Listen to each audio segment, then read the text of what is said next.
Suntem la standul Bela Giocaza. Spuneți-ne câteva cuvinte despre ceea ce aveți aici. Avem idei de decorațiuni de nuntă un pic mai atipice, pentru nunți mai atipice, pentru nunți mai sofisticate, pentru oameni care vor să iasă un pic din anonimat și atunci sunt dispuși să investească în decorații, pe care poate nu vor neapărat să și le cumpere și atunci noi le închiriem. De cât timp vă ocupați de decorații? De decorații ne ocupăm de vreo 4 ani. Deci avem magazin care este deschis de 4 ani de zile. Cereri ceva mai ciudate așa ați avut vreodată? Am avut o doamnă care, asta așa pentru amuzamentul publicului, care și-a cumpărat un scaun de bar mov pentru pisica birmaneză. Wow! Foarte tare asta!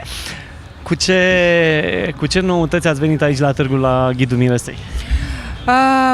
Am adus o tematică la un moment dat mai atipică, i-am spus noi peacock, pentru că sunt culori puternice care se poartă și în modă și atunci am zis ok să se regăsească și în decorațiuni, se regăsesc și în decorațiuni și am zis să se regăsească și în decorațiunile de nuntă. Și o masă crem și negru a fost, de fapt am plecat de la alb și negru și am ajuns la o masă crem și negru, care iarăși e un pic mai atipică, ca să ieșim din tradiționalul roz, bej și așa mai departe. Asta o întrebare așa separat de decor. Cum vedeți nunțile peste 5-10 ani? Frumoase, elegante, așa sperăm să fie. Nuntă tradițională sau nuntă modernă? Nuntă tradițională, adică asta e sufletul meu, așa că... Am înțeles. Unde vă găsesc cei interesați de decorațiuni pentru nunți?